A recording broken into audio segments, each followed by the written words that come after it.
दर्शन दो घनश्याम नाथ मोरी अखिया प्यासी रे। दर्शन दो घनश्याम नाथ मोरी अखिया प्यासी रे। दर्शन दो घनश्याम। मंदिर मंदिर मूरत तेरी, फिर भी न देखूं सूरत तेरी। मंदिर मंदिर मूरत तेरी, फिर भी न देखूं सूरत तेरी। आँख मिचोली छोड़ो अब तो मन के वासी रे। दर्शन दो घनश्याम नाथ मोरी अखिया प्यासी रे। दर्शन दो घनश्याम। पानी पीकर प्यास बुझाऊं, नैनन को कैसे समझाऊं। पानी पीकर प्यास बुझाऊं, नैनन को कैसे समझाऊं। युग बीते ना आई मिलन की पूरनमासी रे। दर्शन दो घनश्याम। द्वार दया का जब तू खोले, पंचम सुर में गूंगा बोले। द्वार दया का जब तू खोले, पंचम सुर में गूंगा बोले। अंधा देखे लंगड़ा चल कर पहुँचे काशी रे। दर्शन दो घनश्याम नाथ मोरी अखिया प्यासी रे। दर्शन दो घनश्याम। ओम हरि ओम श्री गुरुभ्यो नमः। हरि ओम। ओम सहना भवतु सहनौ भुनक्तु सह वीर्यं करवावहै तेजस्विनावधीतमस्तु मा विद्विषावहै। ओम शांति शांति शांतिः। शंकरं शंकराचार्यं केशवं बादरायणं सूत्रभाष्यकृतौ वन्दे भगवन्तौ पुनः पुनः। ईश्वरो गुरुरात्मेति मूर्तिभेदविभागिने व्योमवद्व्याप्तदेहाय दक्षिणामूर्तये नमः। दयाकरं दयाकारं दान्तं धर्मप्रवर्तकं प्रणमामि दयानन्दं मदाचार्यवरं परम्। ओके, मंगलाचरणનું વાક્ય અને 9મો અને 10મો મંત્ર. હા, ચંદ્રિકા. ओम नमो भगवते वैवस्वताय मृत्यवे ब्रह्म विद्याचार्याय नचिकेतसे च संतृषे तिष्ठति रूपमस्य न चक्षुषा पश्यति कश्चनैनं हृदा मनीषा मनसाभिकृप्तः य एतद्विदुरमृतास्ते भवन्ति यदा पञ्चावतिष्ठन्ते ज्ञानानि मनसा सह बुद्धिश्च न विचेष्टति तमाहुः परमां गतिम्। तामाहुः परमां गतिम्. तामाहुः परमां गतिम्. ओके, बरोबर.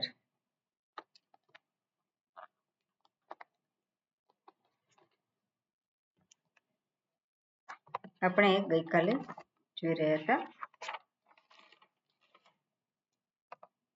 કેવી રીતે પ્રાપ્ત કરી શકાય અલિંગ જે છે, જેનું કોઈ લિંગ નથી, જેનું કોઈ ચિહ્ન નથી, એને કેવી રીતે પ્રાપ્ત કરી શકાય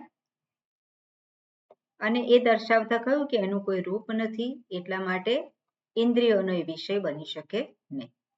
અને આપણી પાસે જે સાધન છે, ઇન્દ્રિયો છે, મન છે, અર્થાત ઇન્દ્રિયો અને મનથી એની પ્રાપ્તિ થઈ શકે નહીં.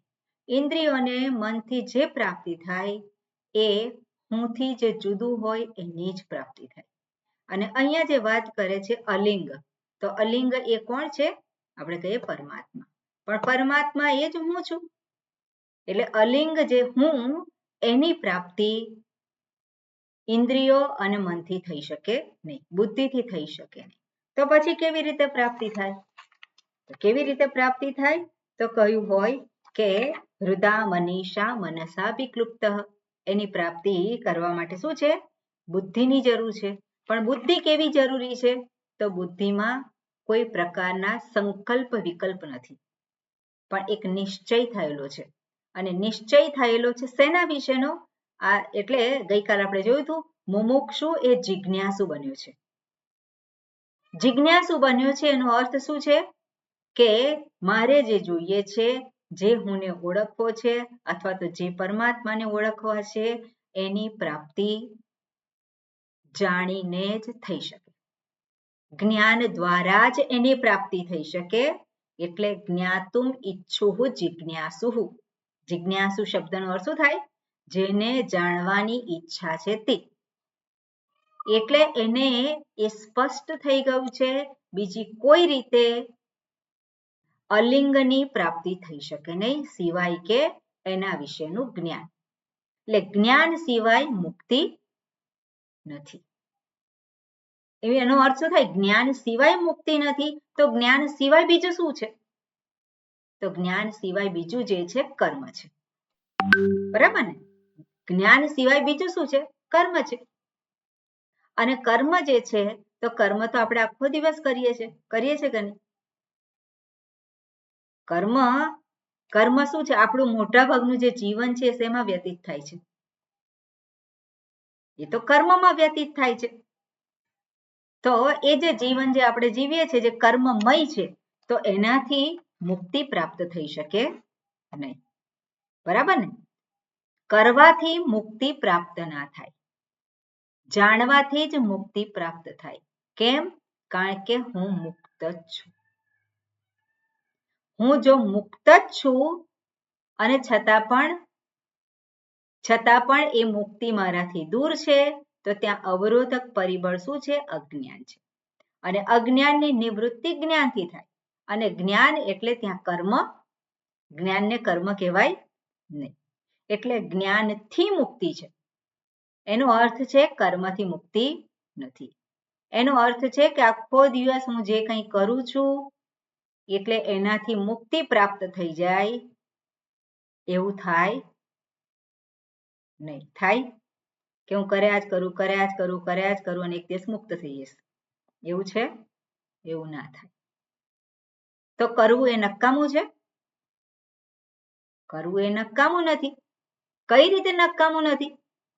જો યોગ્ય રીતે કરવામાં આવે કર્મ, તો એ નકામા નથી. તો એ આપણને ફરી પાછા પુનર્જન્મમાં નાખે નહીં. પણ જો યોગ્ય રીતે કરવામાં આવે તો એ જ્ઞાન પ્રાપ્તિ માટે સહાયક છે. જ્ઞાન પ્રાપ્તિ માટે સહાયક છે. એ મહારાજ પોતાના અંતઃકરણને એ નિર્મળ બનાવે છે, એકાગ્ર બનાવે છે. અને એવું એકાગ્ર અને નિર્મળ મન જે છે, એના થકી હું શ્રવણ કરું. તો શેનું શ્રવણ કરવાનું છે? જે છે એનું જ શ્રવણ. કારણ કે મનમાં જે ખોટું ભરાઈ ગયું હોય, એ ખોટું જે ભરાઈ ગયું છે એને સાચું કરવું પડે. અને સાચું કરવા માટે શું કરવું પડે? કંઈક કરવું પડે. કારણ કે મનમાં જે છે અનેક ગ્રંથિઓ બંધી ગઈ છે. શેને કારણે અનેક ગ્રંથિઓ કે અનેક માન્યતાઓ? ખોટી રીતે કરીએ છે અને અનેક રીતે માન્યતાઓ બંધાય છે. અને એટલા માટે સાચી રીતે જ્યારે કરે ત્યારે શું થાય છે? એ જે માન્યતાઓમાંથી એ મુક્ત થાય. એટલે રાગ દ્વેષમાંથી એ સાપેક્ષ રીતે મુક્ત થાય. અંતઃકરણ એ શુદ્ધ સાપેક્ષ રીતે બને. અને એવું અંતઃકરણ શાસ્ત્રનું શ્રવણ કરે તો શ્રવણ કરતી વખતે જ જ્ઞાન છે. શ્રવણ કરતી વખતે જ જ્ઞાન છે. પછી શું કરવાનું? જ્ઞાન પ્રાપ્ત થયું, હું મુક્ત છું એવું જ્ઞાન પ્રાપ્ત થયું. પછી મુક્તિ માટે શું કરવાનું? શું કરવાનું? કશું નહીં. કઈ નહીં. તો કઈ નહીં કરવાનું એટલે બેસી રહેવાનું? કઈ નહીં કરવાનું એટલે બેસી રહેવાનું? વ્યવહારિક કાર્ય તો કરવા જ પડે. કર્મ તો છે જ. એટલે એ કર્મ છે પણ હું કરું છું સભાનતા પૂર્વક. ના, અકર્તા સ્વરૂપે છે. ઇન્દ્રિયાણી ઇન્દ્રિયાર્થેષુ વર્તન્તે. જ્યાં સુધી હું આ શરીરમાં બેઠો છે તો એ હું કેવો છે? અલ્પ છે.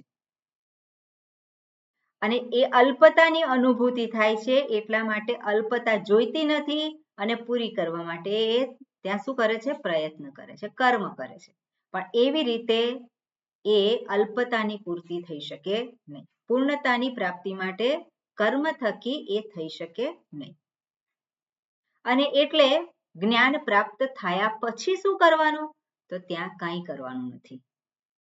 પણ છતાં પણ શાસ્ત્ર દર્શાવે છે મનન કરવાનું છે, નિધિધ્યાસન કરવાનું છે. તો શેને માટે?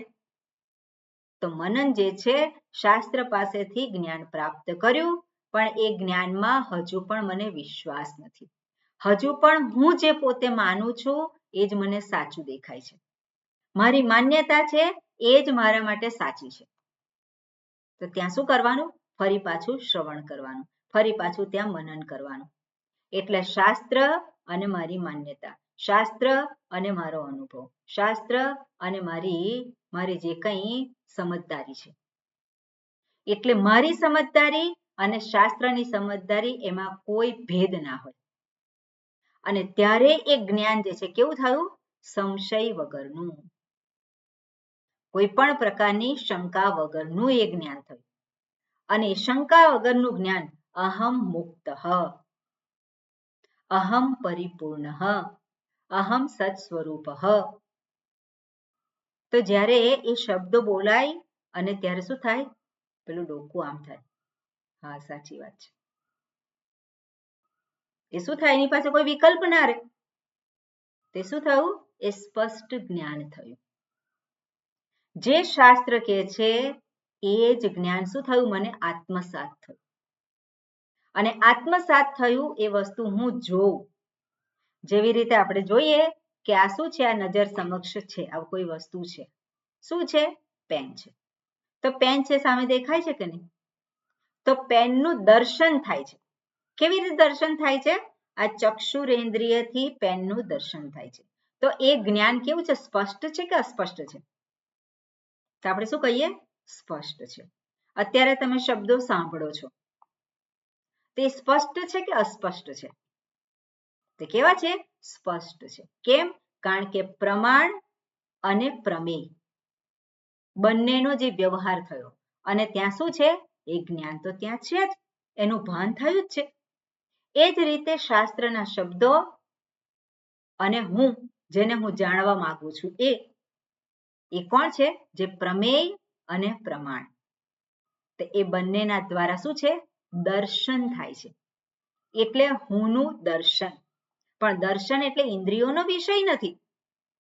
પણ દર્શન એટલે શું છે? સમજદારી, દ્રષ્ટિ આપણે એને કહેવાય. દ્રષ્ટિ કહેવાય, દર્શન કહેવાય, સમજદારી કહેવાય, એને જ્ઞાન કહેવાય, એને અનુભવ કહેવાય. પણ અનુભવ એટલે આ જે અનુભવ થાય છે એવો નહીં. આ જે અનુભવ થાય છે એમાં શું છે? દ્રષ્ટા અને દ્રશ્ય જુદા છે. પણ આત્મ સ્વરૂપનો અનુભવ એટલે શું?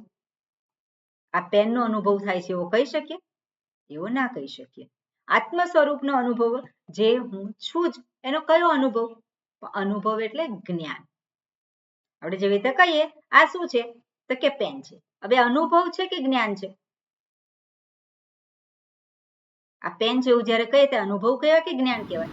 જ્ઞાન કહેવાય. અનુભવ ના કહેવાય? અનુભવ કહેવાય, બેય કહેવાય. અનુભવ પણ કહેવાય અને જ્ઞાન પણ કહેવાય. એટલે આમાં વિશેષ શું છે? જ્ઞાન અને અનુભવમાં ભેદ શું કહેવાય?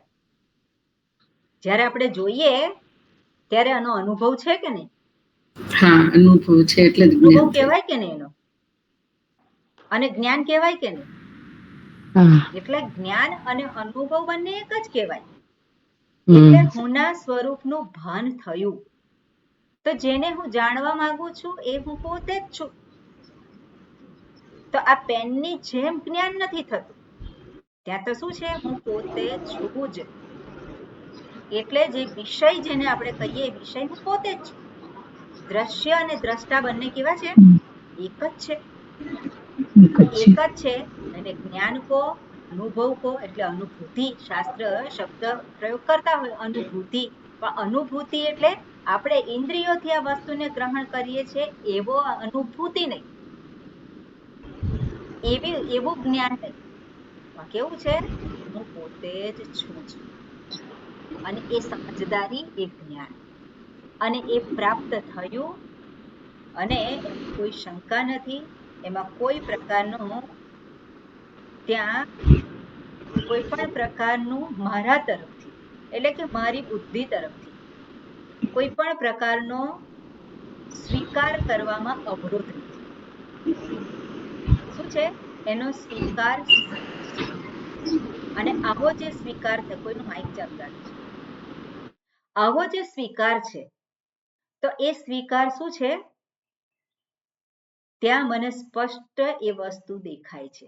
આ સ્પષ્ટ દર્શન છે. અને આ સ્પષ્ટ દર્શન છે એને જ વારંવાર શું કરવાનું છે? એનું જ અનુસંધાન કરે વારંવાર. તો એના સંસ્કાર જે છે એ સંસ્કાર મનમાં સ્થાપિત થાય. અને મનમાં સ્થાપિત થયા તો જે જૂના સંસ્કાર છે એ સંસ્કાર શું થવાના છે? એ જતા રહે. એના કરતા પણ આ નવા સંસ્કાર એની ઉપર શું છે? છવાઈ જવાના છે. અને નવા સંસ્કાર જે છવાઈ ગયા છે અને એ દ્રઢપૂર્વક ના હોય, એટલે દ્રઢતાપૂર્વક ના હોય, તે શું છે? પેલા જૂના સંસ્કારને એ જાણે કે પાછળ ધકેલી દે છે. અને ત્યાં એ જે, કારણ કે એક વસ્તુ આપણે જાણવાની કે જે જૂના સંસ્કાર જે છે એ ખોટી માન્યતાઓ, ખોટી સમજદારીને આધારે હતા. બરાબર ને? જે જૂના સંસ્કારો હતા એ અનાત્માને હું માની લેવાના. એ બધા કેવા હતા? એ સંસ્કાર ગેરસમજણમાંથી ઊભા થયેલા હતા. એટલે ગેરસમજણમાંથી ઊભા થયેલા હતા એટલે એનું સામર્થ્ય નથી રહેતું એટલું. અને હવે જે સમજદારીપૂર્વકના સંસ્કાર જે છે, કારણ કે મનમાં સંસ્કાર સ્થાપિત કરવા માટે મન જે છે એને એનું વારંવાર એનું અનુસંધાન કરવું પડે. અને તો જ મનમાં એના સંસ્કાર પડે. અને મનમાં સંસ્કાર પડે પછી એ વસ્તુ કેવી થાય? મનમાં જાણે કે હવે બેસી ગઈ, એ આત્મસાત થઈ ગયું. એને શું કહીએ આપણે? એ જીવન થઈ ગયું એનું. એટલે જ્યારે મનમાં એ સંસ્કાર બેસી ગયા, મનમાં એ પ્રમાણે એ જે હકીકત જે છે એને મને ધારણ કરી લીધી, પછી ઇન્દ્રિયો અને શરીર એને કોઈ વાંધો નથી. ઇન્દ્રિયો અને શરીર સામાન્ય રીતે કોને અનુસરે છે? બંને અનુસરે છે. ક્યારેક બુદ્ધિને અનુસરે છે. પણ જ્યારે સ્વરૂપને જાણ્યું અને સ્વરૂપમાં જ જ્યારે મન પણ ગોઠવાઈ ગયું અને બુદ્ધિ પણ ગોઠવાઈ ગઈ. બુદ્ધિ ગોઠવાઈ ગઈ કેમ? કારણ કે તર્કપૂર્વક શાસ્ત્રએ બતાવ્યું કે હું મુક્ત છું. અને એમાં હવે બુદ્ધિ ના નથી પાડતી. તો એ શું થયું? એ બુદ્ધિમાં એ જ્ઞાન શું છે? એ બેસી ગયું. અને મન જે છે તો મનને પણ સ્વરૂપ ધ્યાન વારંવાર કરવાથી ત્યાં પણ એ સંસ્કાર ત્યાં સ્થાપિત થાય છે. અને જે કેવા છે એ સત્યને આધારિત, સત્ય સ્વરૂપ જે છે એને આધારિત સંસ્કાર સ્થાપિત થાય છે. એટલે એનું બળ કેવું છે? વધારે છે. એ કેવા છે? એ વધારે સ્ટ્રોંગ છે, એ બળદાયી છે. અને પછી બુદ્ધિ ન વિચેષ્ટતી, ત્યાંથી બુદ્ધિ જે છે ત્યાંથી એ હટતી નથી. એટલે આગળનો મંત્ર જે છે એમાં આ જ વાત કરે છે. ઓકે, હા. હર્ષાબેન તમારે કઈ પૂછવાનું છે? હા, એટલે આપણે આત્મસાત કહીએ એટલે આપણે પેલી ઇંગ્લિશમાં ઘણી વખત કહેતા હોય છે કે એનલાઇટમેન્ટ, તો તે વખતે એનલાઇટમેન્ટ જેવું કહેવાય એવું થાય આપણને. એનલાઇટમેન્ટ એટલે શું? એ તો નવો શબ્દ છે. આપણે પૂજ્ય સ્વામીજીના ક્લાસમાં એટલે ઘણી વખત આપણે એનલાઇટમેન્ટ એટલે એક જાતનું મેડિટેશનમાં એવું વપરાતો હોય છે, રાઈટ? શબ્દ. પણ એટલે નવો શબ્દ આપણે બોલીએ હા, પણ એનો અર્થ શું? એ એનલાઇટમેન્ટમાં એટલે તમને એકદમ એ વખતે આમ જાણે સપોઝ કે આપણે બહુ તરસ્યા હોય ને એકદમ આમ પાણી મળે ને જે તમને હાશ ને તૃપ્તિ થાય એવી રીતે તમને એ જ ટાઈમે એવું આત્મસાતમાં થાય એમ કહું છું. ના, એવું ના થાય. હું વાત કરું. એનલાઇટમેન્ટ અથવા તો આત્મસાત થવું એટલે શું? હવે તમે અત્યારે આ એક શરીર ઈશ્વરે આપ્યું છે અને આપણી પાસે છે, અને એને આધારે આપણી સમજદારી છે, સંસ્કાર એવા છે, અને એને આધારે વ્યવહાર કરીએ છીએ, આપણે જીવન જીવીએ છીએ. હું સ્ત્રી છું તો હું સ્ત્રી છું એ મારા માટે સ્પષ્ટ છે કે અસ્પષ્ટ છે? કેવું છે? સ્પષ્ટ છે. કોઈ કહે કે તું પુરુષ છે તો આપણે માનીએ? ના માનીએ. એટલે વ્યક્તિ જેવા પુરુષ હોય શું કે એને કે તું સ્ત્રી છે તો માને? ના માને. કેમ? કારણ કે હું આ છું, હું મનુષ્ય છું. તો હું મનુષ્ય છું તો એ કેટલું અંદર બેસી ગયેલું છે આપણા મનમાં અને બુદ્ધિમાં એનું કેટલું આપણે ગ્રહણ કરેલું છે? દ્રઢતાપૂર્વક. હા, એટલે એ જે ગ્રહણ કરેલું છે આપણે, તો એની અંદર કોઈ પણ પ્રકારનો એમાંથી ચલિત થઈએ છે એવું થાય છે? એવું થતું નથી, બરોબર ને? એટલું જ જે છે એને શું કહેવાય? સ્ત્રીત્વ આત્મસાત થઈ ગયેલું છે. એને શું કહેવાય આપણે? સ્ત્રીત્વ એ મારા માટે આત્મસાત થયેલું છે કહેવાય. મનુષ્યત્વ એ મારા માટે કેવું છે? આત્મસાત થયેલું છે. હું બ્રાહ્મણ છું તે કેવું છે? આત્મસાત થયેલું છે. તો આ જે કંઈ આત્મસાત થયેલું હોય એના જેવું જ હું સ્ત્રી નથી. હું સ્ત્રી નથી, પણ હું કોણ છું? અલિંગ છું. કોઈ લિંગ નથી. એ શું થયું? આત્મસાત થયું.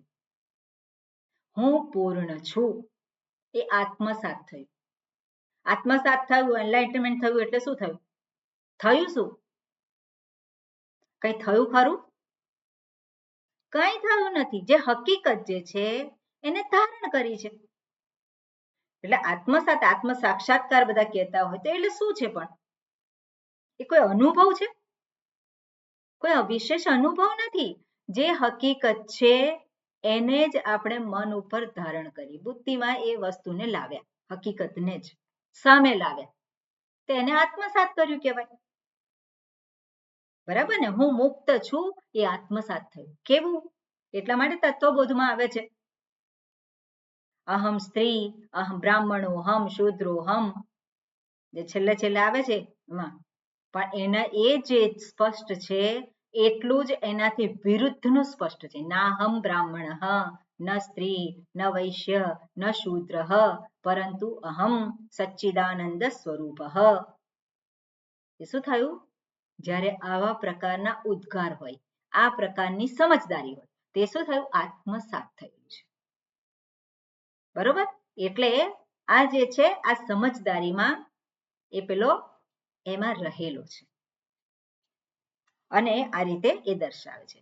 હવે આ જે સમજદારી છે એના માટે કેવી રીતે પ્રાપ્ત થાય? તો એ આગળના મંત્રમાં દર્શાવે છે. શું કે? યદા પંચાવતિષ્ઠન્તે જ્ઞાનાની મનસાસહ. યદા એટલે જ્યારે. યદા કેવી રીતે બને છે શબ્દ? યદા યદને દા પ્રત્યે લાગીને. દા પ્રત્યે કાલવાચી. એનો અર્થ શું થાય? જ્યારે. જ્યારે. કેવી રીતે થાય? યત એટલે જે. યત એટલે કાલ એટલે જ્યારે.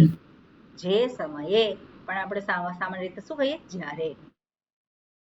તો યદા પંચાવતિષ્ઠન્તે જ્ઞાનાની મનસા સહ, યદા અવતિષ્ઠન્તે, જ્યારે અવતિષ્ઠન્તે એટલે બેસે છે, બેસે છે એટલે શું છે, એના સ્થાને ગોઠવાય છે. શું? પંચ જ્ઞાનાની પંચ, તો જ્ઞાનેન્દ્રિયો જે 5 જે છે જ્યારે એના સ્થાનમાં બેસે છે. જ્ઞાનાની એ શબ્દનો અર્થ થાય જ્ઞાનેન્દ્રિયો, કારણ કે પંચ કહ્યું છે એટલે એ જ્ઞાનેન્દ્રિયો. મનસા સહ, મન સહિત, અર્થાત હવે જ્ઞાનેન્દ્રિયોને બાહ્ય જગતના વિષયોને ગ્રહણ કરવા રૂપ કોઈ કામ રહ્યું નથી. જ્યારે બાહ્ય વિષયોને ગ્રહણ કરવા રૂપ કોઈ કાર્ય ના રહ્યું હોય તો એ ક્યાં હોય? ક્યાં હોય? એના સ્થાનમાં હોય, એના પોતાના સ્થાનમાં હોય. કશું જોવાનું નથી, કંઈ સાંભળવાનું નથી, કોઈ સ્વાદ ગ્રહણ કરવાનો નથી, કોઈ વિશેષ ગંધ ગ્રહણ કરવાની નથી, તો ત્યાં ઇન્દ્રિયોનું શું કામ છે? કોઈ કામ નથી.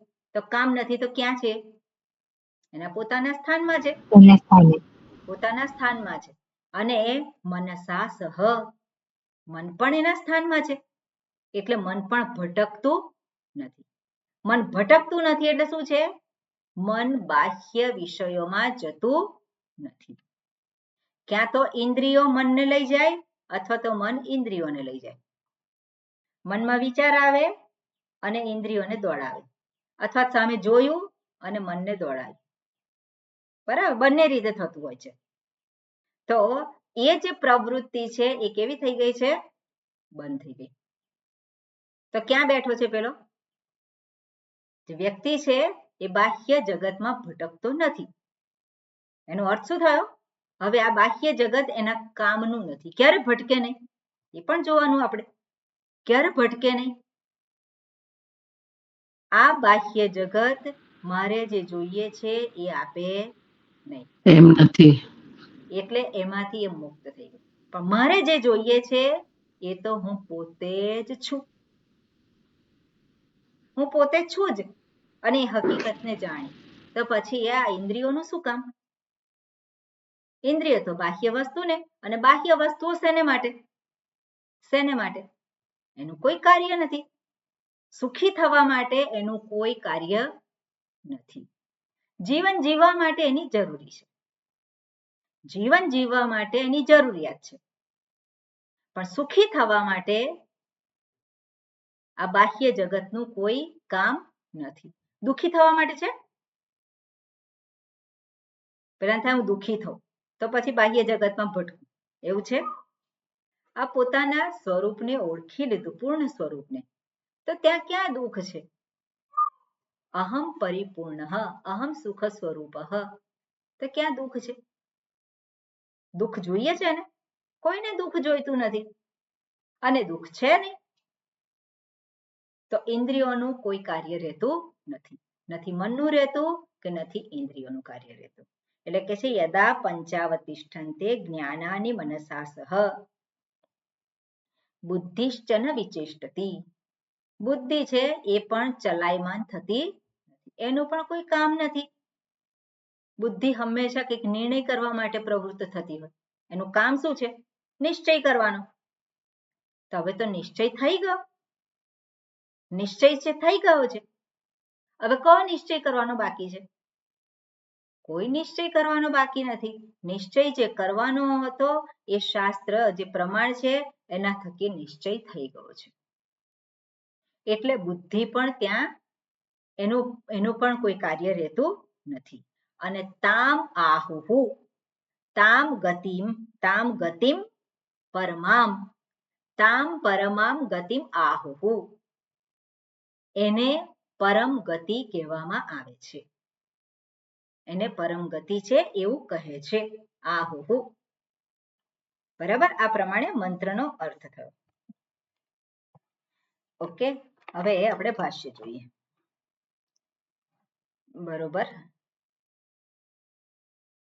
હા જયવિંદાબેન.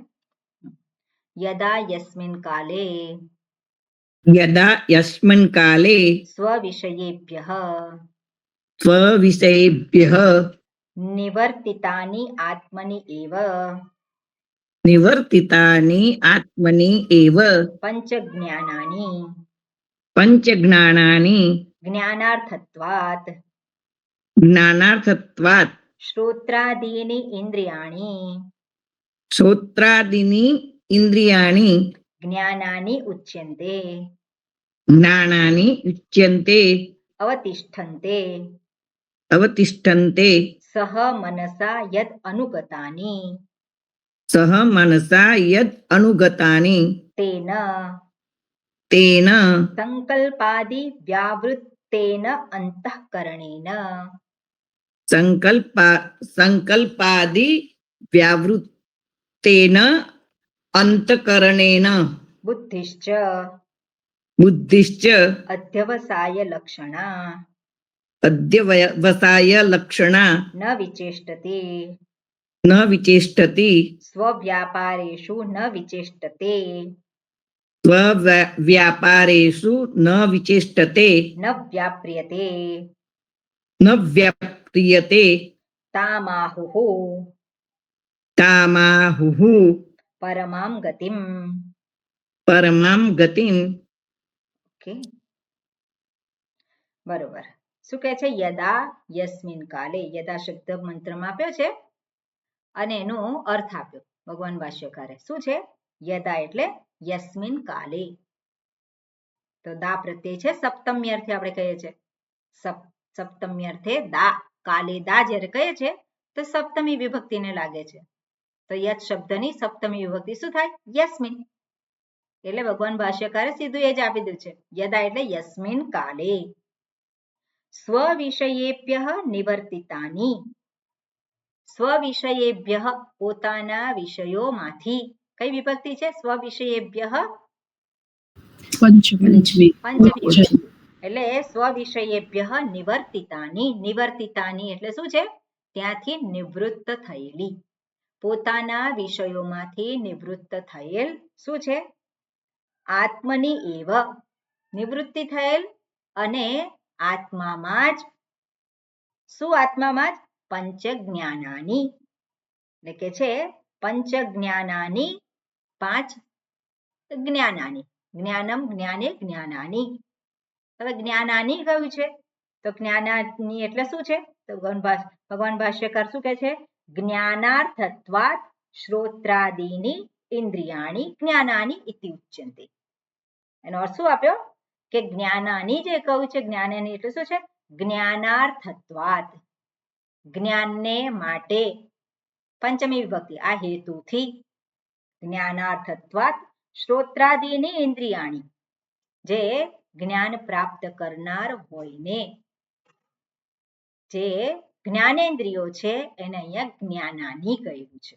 ઇતિ ઉચ્યન્તે.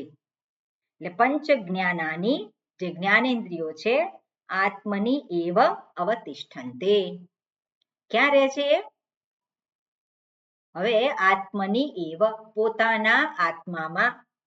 હવે આત્મની એવ એટલે શું છે? પોતાનામાં જ એ રહે છે. હવે ઇન્દ્રિયો પોતાનામાં જ રહે છે એટલે શું છે? હવે બહાર જતી નથી. તો ક્યાં રહેવાની છે? પોતાનામાં. અને પોતાનામાં એટલે શું? પોતાના કારણમાં. પોતાના કારણમાં. પોતાનું કારણ એટલે શું છે? તો હું છે. ક્યાં રહેવાની છે? હુંના સંદર્ભમાં જ એ પોતે એ ત્યાં રહે છે. એને બહાર જવાનું કોઈ સ્કોપ નથી. સ્કોપ નથી કરતા પણ શું છે? બહાર જવાનું કોઈ પ્રયોજન નથી. અને એટલા માટે ક્યાં છે? પોતાનામાં જ એ રહે છે. અવતિષ્ઠન્તે સહ મનસા. સહ મનસા એટલે મન સહિત. મનસા સહિત, મન સહિત. અને શું કહે છે? યદ અનુગતાની તેન સંકલ્પાદિ વ્યાવૃત્તેન અંતઃકરણેન. યદ અનુગતાની ઇન્દ્રિયાણી મનસા. તો મનસા એટલે મન સાથે. શું છે? યદ અનુગતાની, તો જ્યાં ઇન્દ્રિયો જાય છે. ઇન્દ્રિયો જાય છે અને એની પાછળ મન પણ જાય છે. એટલે ઇન્દ્રિયોને એને શું કહેવાય? ઇન્દ્રિયોની પાછળ ચાલનાર, ઇન્દ્રિયોની પાછળ જનાર, અનુગતાની તેન સંકલ્પાદિની, તેન એટલે તેના દ્વારા, તેન મનસા યદ અનુગતાની સંકલ્પાદિ વ્યાવૃત્તેન અંતઃકરણેન. ઇન્દ્રિયો બહાર દોડે અને મનને એની પાછળ લઈ જાય, પણ ઇન્દ્રિયો હવે પોતાના સ્થાનમાં ગોઠવાઈ ગઈ છે, તો મન પણ શું છે? મન પણ હવે નિવૃત્ત થયેલું છે. તો મન નિવૃત્ત થયેલું છે એટલે શું છે? ત્યાં સંકલ્પ વિકલ્પો ત્યાં છે નહીં. એટલે સંકલ્પ આદિ વ્યાવૃત્તેન, મનનું હવે કોઈ કાર્ય રહ્યું નથી. એટલે મનમાં સંકલ્પ જે છે એની પાછળનું કોઈ પ્રયોજન નથી. મનમાં જે સંકલ્પ થતા હોય, સામાન્ય પેલો અજ્ઞાની હોય અને એને સંકલ્પ થાય કે મારે આ જોઈએ છે, મારે આમ જવું છે, મારે આ કરવું છે, તે શું છે? એ સંકલ્પ કરે છે. શેને માટે કરે છે? કારણ કે સુખી થવું છે, કંઈક જોઈએ છે, કંઈક ભોગ કરવા છે અને સુખી થવું છે, એના માટે પેલો સંકલ્પ કરે છે. પણ હવે મન જે છે એ પોતાના સ્વરૂપમાં છે, પોતાના સ્થાનમાં છે અને એને કોઈ જગ્યાએ જવાની આવશ્યકતા નથી. તો ત્યાં શું છે? ત્યાં એ પોતે જ પોતાના એટલે શું છે? ત્યાંથી નિવૃત્ત થયેલ છે. મન પણ નિવૃત્ત થયેલ છે, એટલે કે ત્યાં કોઈ પ્રકારના સંકલ્પ વિકલ્પ નિશ્ચય કાંઈ છે નહીં. એટલે સંકલ્પ વિકલ્પ અને બુદ્ધિનું કાર્ય એટલે નિશ્ચય એને પછી આવે છે. એટલે વ્યાવૃત્તેન અંતઃકરણેન, એટલે કોઈ પણ પ્રકારનો મનમાં જે છે સંકલ્પ વિકલ્પ ઉઠતા નથી. અને આપણે એવી રીતે જોઈ શકીએ કે જ્યારે સ્પષ્ટ રીતે સ્વરૂપનું ભાન થયું છે, તો બુદ્ધિ એના વિશે કોઈ પણ પ્રકારના સંશય હવે ઉભા કરતી નથી. એટલે બુદ્ધિ જે છે, મન જે છે, બુદ્ધિ કરતા પણ અહીંયા મન, તો મન જે છે એ મનની અંદર સંકલ્પ વિકલ્પ એ ઉભા થતા નથી. કારણ કે બુદ્ધિ દ્વારા નિશ્ચય થઈ ગયેલો છે અને મન જે છે એ પણ એ વ્યાવૃત્ત થઈ ગયેલું છે. કેમ? કારણ કે એને હવે કંઈક પ્રાપ્ત કરવાનું છે એવો કોઈ વિષય રહ્યો નથી. પ્રયોજન સિદ્ધ થઈ ગયેલું છે અને પ્રયોજન સિદ્ધ થઈ ગયેલું છે એટલે મનનું કોઈ કાર્ય રહ્યું નથી. એટલે સંકલ્પ વિકલ્પ અને એટલે કે સંશય કે પછી એ કોઈ ત્યાં રહ્યા નથી. એટલે એ પ્રમાણે પણ આપણે જોઈ શકીએ. ઓકે, આગળ શું કહે છે? બુદ્ધિ ચ, બુદ્ધિ ચ, તો બુદ્ધિ એટલે શું છે? અધ્યવસાય લક્ષણા. અધ્યવસાય, અધિ અવ અને સો ધાતુ છે, અધ્યવસાય અને નિશ્ચયાત્મિકા આપણે કહેવાય. સો અધ્યવસાય લક્ષણા બુદ્ધિ, જે નિશ્ચય કરનારી બુદ્ધિ છે, એ જેનું લક્ષણ છે શું છે? નિશ્ચય કરવો. તો એવું જે લક્ષણ ધરાવનાર બુદ્ધિ છે, ન વિચિષ્ટતી. ન વિચિષ્ટતી એટલે જે કંઈ નિશ્ચય કરેલો છે એમાંથી એ ચલિત થતી નથી. બરાબર? ન વિચિષ્ટતી. સ્વવ્યાપારેષુ ન વિચિષ્ટતે, એનો અર્થ શું આપ્યો? કે પોતાના વ્યાપાર, પોતાનો વ્યાપાર એટલે શું છે? એનો બુદ્ધિનો વ્યાપાર શું છે? નિશ્ચય કરવાનો. એટલે જે નિશ્ચય કરેલો છે એમાંથી એ ચલિત થતી નથી. સ્વવ્યાપારેષુ ન વિચિષ્ટતે ન વ્યાપ્રિયતે, એનો પણ એ જ અર્થ થાય છે. અને તામ આહુ, તામ જે છે એ જે સ્થિતિ છે, તામ એટલે શું છે? એ જે સ્થિતિ છે. કોની સ્થિતિ? બુદ્ધિની, ઇન્દ્રિયોની અને એના થકી વ્યક્તિની. વ્યક્તિની આ જે સ્થિતિ છે, તામ આહુ પરમામ ગતિ, આને જ પરમ ગતિ એવું કહેવામાં આવે છે. એટલે પરમ ગતિ એટલે શું? ગતિ શબ્દ જે છે એનો અર્થ શું થાય? સામાન્ય રીતે આપણે કહીએ એની ગતિ થઈ, સદગતિ, દુર્ગતિ. તો સદગતિ એટલે ગતિ એટલે કોઈક જગ્યાએ, કોઈક સ્થાન, કોઈક જગ્યાએ પહોંચવું, એને ગતિ કહીએ આપણે. પણ અહીંયા પરમામ ગતિ જે કહ્યું છે, તો કઈ ગતિ? અહીંયાથી સ્વર્ગલોકમાં ગયો કે બ્રહ્મલોકમાં ગયો? ક્યાં ગયો? એ ક્યાં ગયો? તો જ્યારે ગતિ શબ્દનો પ્રયોગ કર્યો તો ક્યાં જવાનું છે? કઈ ગતિ? જે ગતિ હોય કે પછી અગતિ હોય એ ક્યાં છે? હું પોતે જ છું. ક્યાં ગતિ છે? પોતાનામાં. વ્યક્તિએ દોડ દોડ દોડ દોડ કરે અને આવે ક્યાં પાછું? ઘરે. ઘરે. ક્યાં આવવાનું છે એને? ત્યાં જ શાંતિ છે. એટલે ગમે તેટલું પેલો દોડતો હોય, પેલું ગતિ જે છે આપણે કહીએ પહોંચવાનું, ક્યાં પહોંચવાનું છે એને? પહોંચવાનું ક્યાં છે? એક જ વસ્તુ છે અને એક જ સ્થાન છે. કોણ છે? હું પોતે જ છું.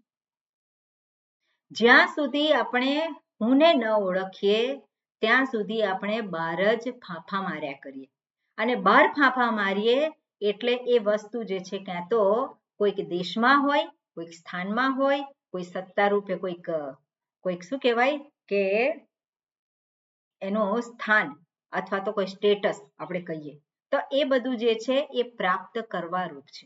તેને પ્રાપ્ત કરે અને પછી એ છૂટી જતું હોય છે. એ રહેતું નથી. કેમ? કારણ કે હુંથી જુદું છે. પણ જ્યારે હુંને હુંની જ પ્રાપ્તિ થઈ ગઈ પછી કઈ ગતિ? કઈ ગતિ છે? એટલે એની અગતિ થઈ. એને શું થઈ? અગતિ થઈ. અવગતિ નહીં, અગતિ. અવગતિ એટલે નીચે અને ઉત્કૃષ્ટ ગતિ એટલે એ ઉપર જાય છે. ઉપર જાય છે તો બધા ભોગ ભોગવે છે અને સુખ પણ એ શેને આધારે? પોતાના જ કર્મને આધારે. પણ એ ત્યાં ગયો રહ્યો, ત્યાં રહેવા નથી મળતું કાયમ માટે. તો ફરી પાછું આવવું પડે છે. ફરી પાછું પેલું કમાણી કરવાની, કમાણી કરીને ફરી પાછી ગતિ. એટલે શાસ્ત્ર પણ જે દર્શાવતા હોય કે ઉત્કૃષ્ટ ગતિ, કૃષ્ણ ગતિ અને શુક્લ ગતિ. આગળ આવ્યું હતું આ સબ્જેક્ટ. એટલે શુક્લ ગતિથી એ જાય છે અને કૃષ્ણ ગતિથી જાય છે. શુક્લ ગતિથી બ્રહ્મલોકમાં જાય છે, કૃષ્ણ ગતિથી પિતરાદિ લોકમાં જાય છે, પિતૃલોક વગેરે. તો એ બધું શું છે? એ એક ગતિ જે દર્શાવે છે. પણ જેણે પોતાના સ્વરૂપને પામી લીધું છે, સ્પષ્ટ રીતે પામી લીધું છે, હવે મન જે છે, મનને કોઈ જગ્યા જવાની નથી. બુદ્ધિ છે તો બુદ્ધિમાં કોઈ પણ પ્રકારનો નિશ્ચય હવે કરવાનો નથી. બુદ્ધિ પણ શાંત થઈ ગઈ. મન શાંત થઈ ગયું, બુદ્ધિ પણ શાંત થઈ ગઈ. તો વ્યક્તિ કેવો થઈ ગયો છે? એ પણ પોતે શાંત થઈ ગયો છે. પણ ક્યાં શાંત થઈ ગયો છે? આપણે જેવી રીતે કહીએ કે આ વ્યક્તિ શાંત થઈ ગઈ, તો શરીર શાંત થઈ ગયું એટલે આપણે કહીએ કે વ્યક્તિ શાંત થઈ ગઈ. એવી શાંતિ નહીં. અહીંયા કઈ શાંતિ છે? સ્વરૂપ શાંતિની વાત કરે છે. એટલે સ્વરૂપ શાંતિ પ્રાપ્ત થયા પછી એને શું કરવાનું? પછી શું? એ પ્રશ્ન જ રહેતો નથી. એટલે એ જે છે એને કહેવાય પરમામ ગતિમ. આ પરમ ગતિ છે. ઓકે. અને આ પરમ ગતિ છે અને જે જ્ઞાની પુરુષ અથવા તો વિદ્વાન હોય એમાંથી એ ચલિત થતો નથી. એટલા માટે ભગવદ્ ગીતામાં પણ ભગવાને કહ્યું હોય, આત્મસંસ્થમ મનઃ કૃત્વા ન કિંચિદપી ચિંતયેત. સ્વરૂપમાં સ્થિત થયા પછી કંઈ પણ ચિંતન કરતો નથી. એટલે બાહ્ય વિષયનું ચિંતન શેને માટે? શેને માટે ચિંતન? કોઈ પ્રયોજન રહ્યું જ નથી. જે છે એ પોતે શું છે? પોતે પરિપૂર્ણ છે. એટલે સુખ માટે એને બહાર જગતમાં આ દ્રષ્ટિને દોડાવવાની જરૂર નથી. આ શ્રોત્રેન્દ્રિય છે એને પણ એને બહાર જગતમાં મોકલવાની જરૂર નથી. પણ શું છે? બધી જ ઇન્દ્રિયો શું છે? પોતાના સ્થાનમાં ગોઠવાઈ ગઈ. અને આ જે સ્થિતિ જે છે એ સ્થિતિ કેવી છે? પ્રાપ્ત છે કે અપ્રાપ્ત છે? તો શું કહેવું પડે આપણે? પ્રાપ્ત છે કે અપ્રાપ્ત? પ્રાપ્ત છે. પ્રાપ્ત જ છે. પણ એ સ્થિતિ રહે છે કે નથી? ના, પ્રાપ્ત તો છે પણ આ નથી સ્થિતિ રહેતી. રહે છે? નથી. ના. અને નથી બની રહેતી આત્મસાત એટલે વારંવાર આ જ વસ્તુને એટલે શ્રવણ મનન નિધિધ્યાસન અને એ વસ્તુને અહીંયા દર્શાવે છે કે આ જે સ્વરૂપ સ્થિતિ છે એને એમાં રહેવા માટે અબાઇડન્સ આપણે કહીએ જેવી રીતે આપણે ઘરમાં રહીએ છીએ તો ઘરમાં રહીએ અને ઘરમાં રહેવાનું એ કેવું લાગે છે બહાર રહેતા હોય અને ઘરમાં રહીએ એમાં ફેર છે કે નહીં કોકના ઘરમાં તો કોકનું ઘર એ શું છે કોકનું ઘર છે આપણે શું કહીએ કોકનું ઘર એ કોકનું ઘર પણ પોતાના ઘરમાં રહીએ તો શું થાય શાંતિ. તો ત્યાં શું છે ત્યાં કોઈ પ્રકારની ચિંતા નથી કોઈ પ્રકારનું એ નથી ત્યાં એ જ રીતે જ્યારે સ્વરૂપમાં જ્યારે ગોઠવાઈ ગયા ત્યારે બહાર ભટકવાનું કોઈ જગ્યાએ રહેતું નથી અને એ જ જે છે એ જ પોતાનું જે છે સ્વરૂપમાં સ્થિતિ છે એ જ બધાને ચૂકવે છે અને ત્યાં જ સ્વસ્થતા છે ત્યાં જ શાંતિ છે અને એ વસ્તુ અહીંયા દર્શાવે છે અને આ કેવી રીતે પ્રાપ્ત થાય તો એને માટે ફરી પાછું આગળના મંત્રમાં પણ વાત કરેલી છે અને શું કહે છે આગળનો મંત્ર જોઈએ ઓકે ખંજનબેન તામ યોગમિતિ મન્યન્તે તામ યોગમિતિ મન્યન્તે સ્થિરામિન્દ્રિય ધારણામ સ્થિરામિન્દ્રિયધારણામ અપ્રમત્તસ્તદા ભવતિ અપ્રમત્તસ્તદા ભવતિ યોગો હિ પ્રભવાપ્યયૌ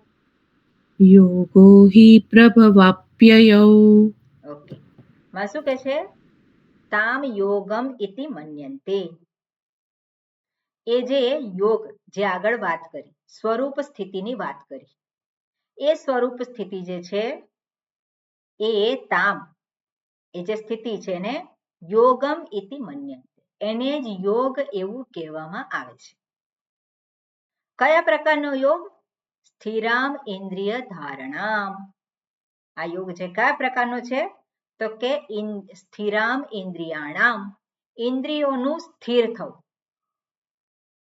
સ્થિરામ ઇન્દ્રિય ધારણામ એટલે ઇન્દ્રિય ધારણામ એટલે શું છે ઇન્દ્રિયોનું ધારણ થવું ક્યાં ધારણ થવું પોતાના જ સ્વરૂપમાં ગોઠવાઈ જવું આ જે સ્થિતિ જે છે એમાં ઇન્દ્રિયોનું કોઈ કાર્ય રહેતું નથી ઇન્દ્રિયો હવે પોતાના સ્વરૂપમાં જ ગોઠવાઈ ગયેલી છે અને એને યોગ કયો છે અને અપ્રમત્ત તદા ભવતી અને ત્યારે અપ્રમત્ત ભવતી ત્યારે એ જે છે વિદ્વાન કહીએ અથવા તો યોગી કહીએ જેણે પ્રયત્નપૂર્વક આ સ્થિતિને જાળવી રાખી છે એટલે શું છે અપ્રમત્ત તદા ભવતી એટલે પોતે કેવો છે એલર્ટ છે અપ્રમત્ત એટલે સાવધાન છે સતર્ક છે સતર્કતા પૂર્વક આ જે જ્ઞાન છે એને પોતે અંતઃકરણ અને બુદ્ધિ છે એમાં પોતે શું છે એ ધારણ કરી રાખ્યું છે અર્થાત નિધિધ્યાસન જે છે એ સતર્કતા પૂર્વક એ કરે છે ક્યારે કરે છે જ્યારે આ જગત સાથે વ્યવહાર ના કરતો હોય ત્યારે સહજ રીતે પોતાના સ્વરૂપમાં એ ગોઠવાઈ જાય છે જ્યારે વ્યવહાર કરતો હોય ત્યારે પણ શું છે સતર્કતાપૂર્વક પોતાના જ સ્વરૂપને એ ધારણ કરી રાખે છે કઈ રીતે તો આપણે જોયું હતું ત્યાં બીજા અધ્યાયમાં જે સ્થિત પ્રજ્ઞની સ્થિતિ કઈ છે પોતાના સ્વરૂપથી એ ચ્યુત થતો નથી જ્યારે વ્યવહાર કરે છે ત્યારે જ્ઞાન ચાલી નથી જતું હું મુક્ત છું એ જ્ઞાન જતું રહે વ્યવહાર કરે ત્યારે ઇન્દ્રિયોને માટે એના જે વિષયો છે એમાં પ્રવૃત્ત થાય છે અને એની પ્રવૃત્તિમાંથી મુક્ત થઈ ઇન્દ્રિયો ત્યારે ઇન્દ્રિયો ક્યાં છે એના પોતાના સ્વરૂપમાં પાછી ગોઠવાઈ ગયેલી છે ત્યાં ઉદાહરણ આપે છે ભગવદ્ ગીતામાં કુર્મુંગાનીવ સર્વશઃ તો જેવી રીતે કુર્મ એટલે કાચબો જે છે પોતાનું જે મુખ અને જે છે એ બહાર કાઢે છે ક્યારે કાઢે છે કંઈક એને ગ્રહણ કરવું હોય ત્યારે ખાવું હોય ત્યારે નહીં તો એ પોતે શું કરે છે એને ફરી પાછું અંદર જ એ અને અહીંયા તો જ્ઞાની પુરુષને કઈ ભોગ નથી કરવા એને કોઈ પ્રયોજન નથી ત્યાં તો કાચબો છે, એને તો કંઈક એનું એ કરવાનું છે. અહીંયા કોઈ પ્રયોજન નથી અને સુખી નથી થવું, પણ માત્ર વ્યવહાર પૂરતું. વ્યવહાર જે છે, કારણ કે જીવન છે ત્યાં સુધી વ્યવહાર તો રહેવાનો છે જગત સાથે, અને એટલે એની પાછળ કોઈ પ્રયોજન નથી, પણ એને કહેવાય અન્યેચ્છા, અથવા તો એને અન્યેચ્છા કહેવાય, અથવા તો પ્રારબ્ધ છે તો પ્રારબ્ધને આધારે. તો એ પ્રમાણે એ જીવન એનું પોતાનું વ્યતીત થાય છે. અને પોતે કેવો છે? પોતે સ્વરૂપમાં જ સ્થિત છે. અને જ્યાં સુધી સહજતા ના આવે ત્યાં સુધી એ પોતે સતર્કતાપૂર્વક સ્વરૂપ સ્થિતિને જાળવી રાખવા માટે પ્રયત્નશીલ છે. એટલે અપ્રમત્તઃ તદા ભવતિ યોગઃ હિ પ્રભવાપ્યયૌ. યોગઃ, આ જે યોગ જે છે, હિ પ્રભવાપ્યયૌ.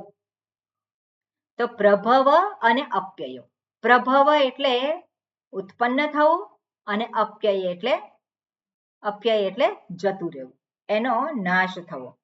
તો આ જે યોગ જે છે એ કેવો છે? આવવાનો અને જવા વાળો છે. એવું છે? એવું નથી. આ યોગ છે કેવો છે? અપ્રમત્તઃ તદા ભવતિ.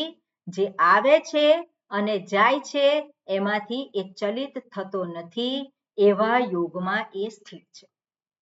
જે આગળ આવ્યું ને, પ્રભવ અને અપ્યય કોનો થાય છે? ઇન્દ્રિયો. ઇન્દ્રિયોનો ઉદય થાય છે ક્યારે? જાગ્રત અવસ્થામાં.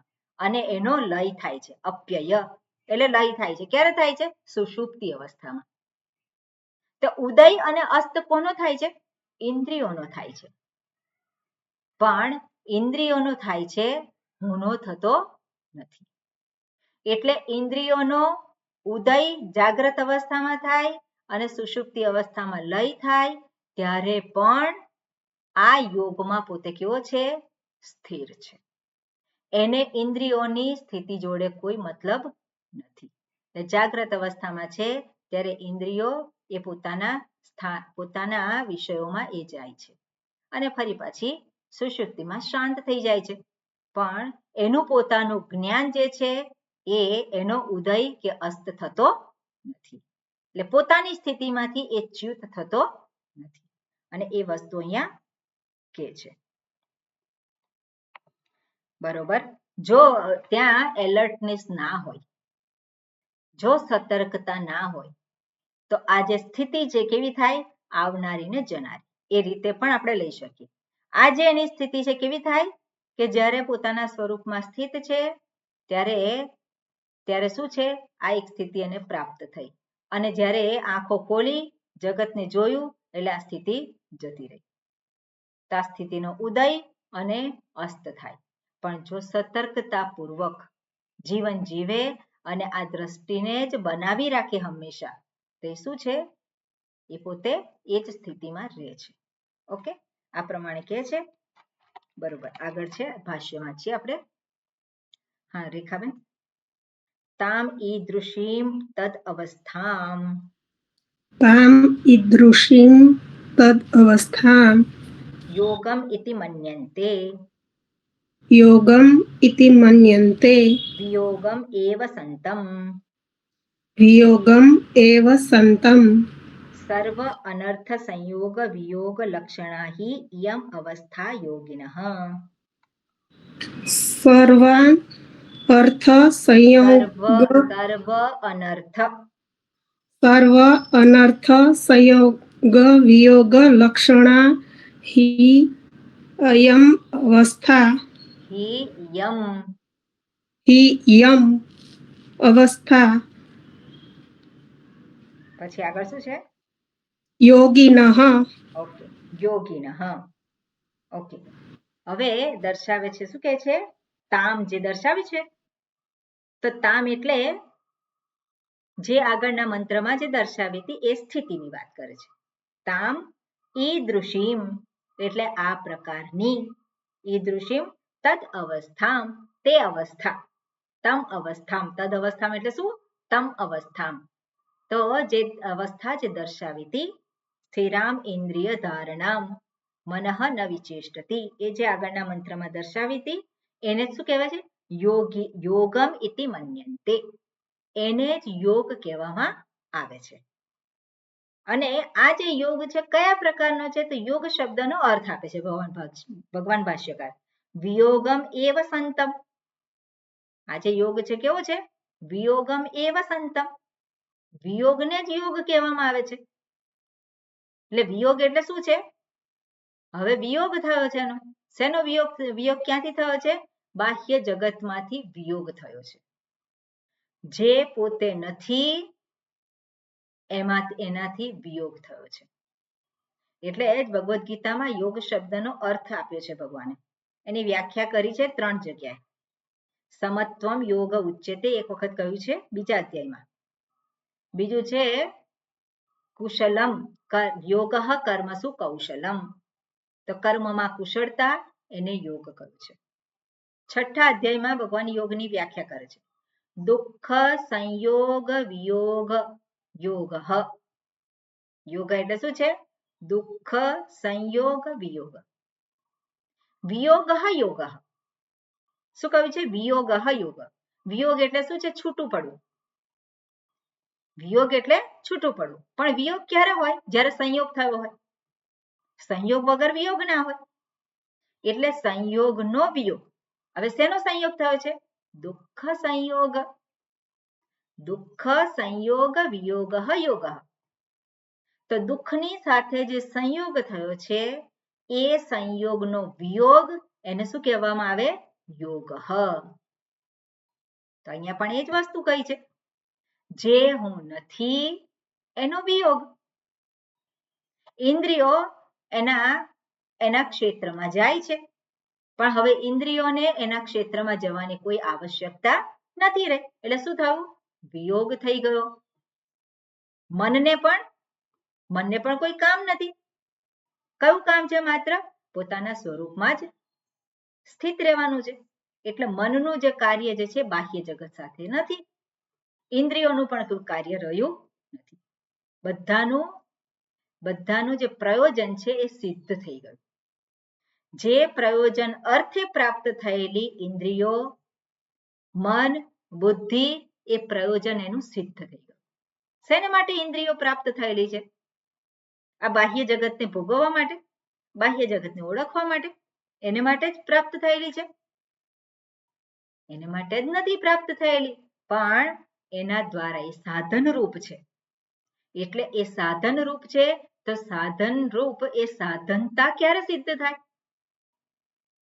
એની સાધનતા ત્યારે સિદ્ધ થાય જ્યારે એના થકી જે કાર્ય કરવાનું છે એ કાર્ય થઈ ગયું. તો ઇન્દ્રિયો જે છે એ માત્ર બાહ્ય વિષયોને ગ્રહણ કરવા માટે નથી. એટલે બાહ્ય વિષયમાં જે ભટકેલો છે તો એને માટે આ યોગ નથી. જેનું મન બાહ્ય વિષયોમાં ભટકે છે એને માટે આ યોગ નથી. પણ આ યોગ જેને પ્રાપ્ત થયેલો છે. તો કોને પ્રાપ્ત થયેલો છે? બાહ્ય વિષયોમાંથી નિવૃત્ત થયેલી ઇન્દ્રિયો છે. બાહ્ય વિષયોમાંથી જે પ્રવૃત્ત થયેલું મન અને બુદ્ધિ છે એ નિવૃત્ત થયેલ છે. અને ક્યાં બેઠું છે? પોતાનામાં જ બેઠું છે, સ્વરૂપમાં બેઠું છે. અને એ જે યોગ છે એની અહીંયા વાત કરે છે. એ યોગ કેવી રીતે પ્રાપ્ત થયો છે? તો વિયોગમ યોગ. ક્લિયર? એટલે કે છે વિયોગમ એવ સંતમ. એનો વિયોગ થયેલો રહીને હોઈને સંતમ. ઓકે, વિરુદ્ધ. અને એટલે એ શું કહેવાય? વિયોગમ એટલે વિરુદ્ધ લક્ષણમ યોગમ. જે સામાન્ય એની સ્થિતિ છે ઇન્દ્રિયોની એનાથી વિરુદ્ધ લક્ષણમ યોગમ. બરાબર ને? આપણે એવી રીતે પણ જોઈ શકીએ. સામાન્ય રીતે ઇન્દ્રિયો શું છે? બહારના વિષયોને જ ગ્રહણ કરે છે. આગળ પણ મંત્ર આવ્યો, પરાંચિખાની વ્યતૃણત સ્વયંભૂ. પરમાત્માએ ઇન્દ્રિયો જેવી બનાવી છે. શું કરે પેલો? બહાર જ દોડે છે. એને બહાર જ દેખાય છે. ઇન્દ્રિયો જેવી બનાવી છે. તો એ જે બહાર જે દોડનારી છે એનું શું થયું છે? વિરુદ્ધ લક્ષણમ.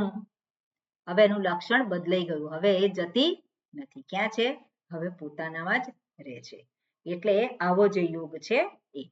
અને આવો યોગ જે છે કેવો છે? તો કે સર્વ અનર્થ સંયોગ વિયોગ લક્ષણ. જે આગળ જે વાત કરી છે દુઃખ સંયોગ વિયોગ, એ જ વસ્તુ અહીંયા કહી છે. તો શું કહે છે? સર્વ અનર્થ. અને સર્વ અનર્થ એટલે શું છે?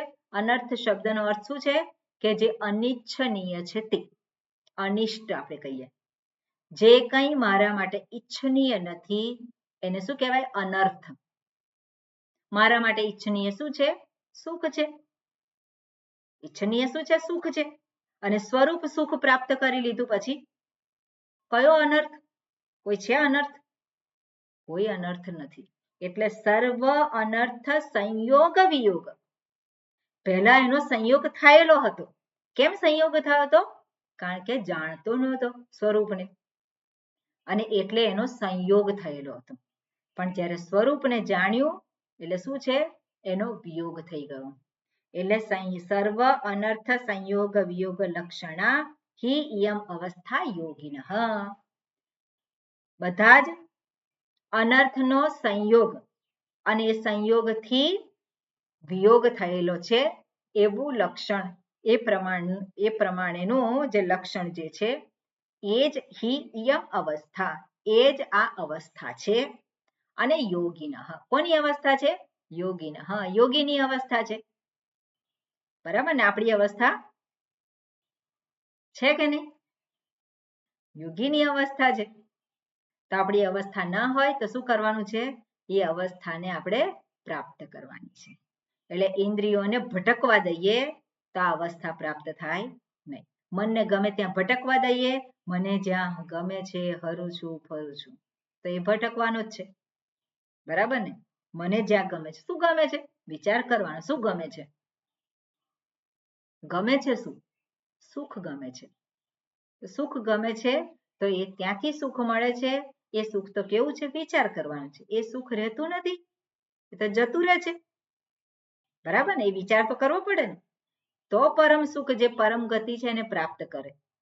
પણ પેલા સુખને જ પ્રાપ્ત કરવા માટે એ જ એમાં જ પેલો પ્રવૃત્ત રહ્યો હોય તો આ સુખ પ્રાપ્ત થાય નહીં. એટલે વિયોગ લક્ષણા હિ ઇયમ અવસ્થા યોગિનઃ. બરોબર? અને આગળ કે છે એતસ્યામ હિ અવસ્થાયામ અવિદ્યા અધ્યારોપણ વર્જિત સ્વરૂપ પ્રતિષ્ઠ આત્મા. અને આત્મા જે છે કેવો છે? તો કે આ જ સ્વરૂપમાં રહેલ છે. આ જ એનું સ્વરૂપ છે. જે અવિદ્યાને કારણે અધ્યારોપ થયેલો અને એટલે સંયોગ થયો હતો. હવે જે અધ્યારોપ થયેલો, અધ્યારોપને કારણે સંયોગ થયો હતો, હવે જ્ઞાન થયું. એટલે આરોપ જે છે શું થયો? હવે આરોપની નિવૃત્તિ થઈ. તો ત્યાં શું થયું? વિયોગ થઈ ગયો. સંયોગનો વિયોગ થઈ ગયો. અને એ વાત છે એને આપણે આવતીકાલે જોઈશું. ઓમ પૂર્ણમદઃ પૂર્ણમિદં પૂર્ણાત પૂર્ણમુદચ્યતે પૂર્ણસ્ય પૂર્ણમાદાય પૂર્ણમેવાવશિષ્યતે. ઓમ શાંતિ શાંતિ શાંતિ. હરિ ઓમ શ્રી ગુરુભ્યો નમઃ. હરિ ઓમ. હરિ ઓમ. હરિ ઓમ. હરિ ઓમ. આગળ હરિઓમ. કલાક માટે